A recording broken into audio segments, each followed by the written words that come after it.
day. What does the rate falling environment or new rate policy environment signal for some of the investment strategy that investors would be apt to proceed with? Absolutely. So with the backdrop of the strong growth, especially the one we saw this morning, with growth still remaining at 3%, maybe slowing down a little bit in the last half of the year, but still remaining very robust and above potential, we have this dynamic where the Fed is stepping in, cutting rates, 50 basis point, obviously last week, but telling us that they will do more if required to prevent the economy from slowing down further.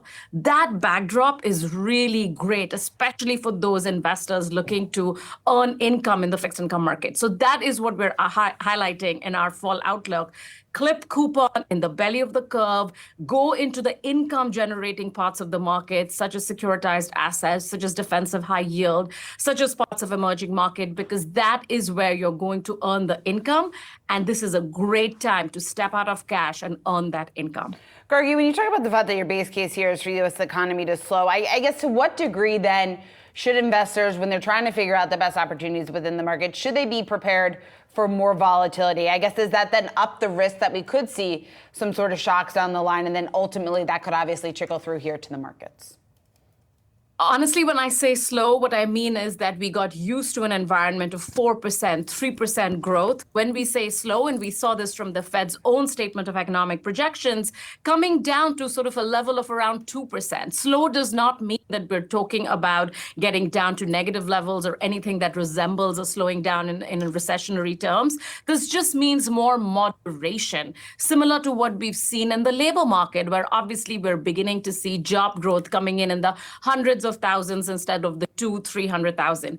I want investors to understand that this is normal. This isn't something that they should be worried about or scared of. They should continue to remain invested. Look at the higher quality parts of the equity markets. We love leaning into quality, qual, as a way of expressing that view, and then broadening out to value, especially to large cap value, where we think we're going to see a little bit of performance return, especially as we go in to these last 3 months. Gargi, entertain my question here for a hot second. What are the characteristics of a quality company from your perspective and evaluation?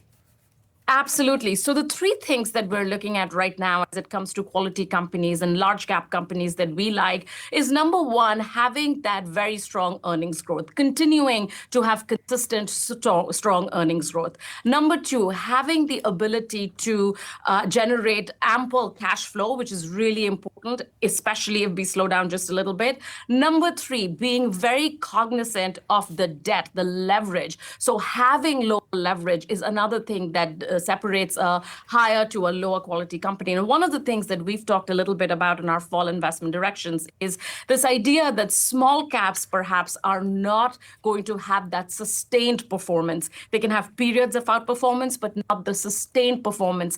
And large caps and quality is where we think we're going to see a little bit of a better performance into the remainder of the year. Gargi, while we have you, between now and the remainder and the end of the year, we've got a big election event here, and it's been a massive year for elections around the world, but here in the U.S., it seems like there's not been a more polarizing time.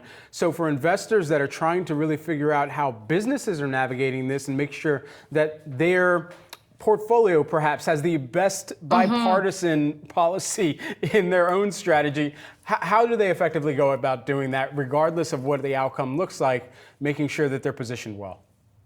Absolutely. And thank you for that question, because clients across the US are asking us about, what should we do? How should we invest going into the election? So a couple of things that we lay out here is, number one, keep politics out of your portfolio. So think about the areas of the market that will do regardless of what happens in November, January 2025. Thinking about infrastructure as a great way of playing that. We think infrastructure can continue to do well regardless of who's in power. Thinking about manufacturing as a way, especially US manufacturing. Thinking about the importance of independence of technology, tech independence, so important regardless of who's in the White House. If you are concerned about volatility going into the elections, which maybe some investors are, do not go back into cash.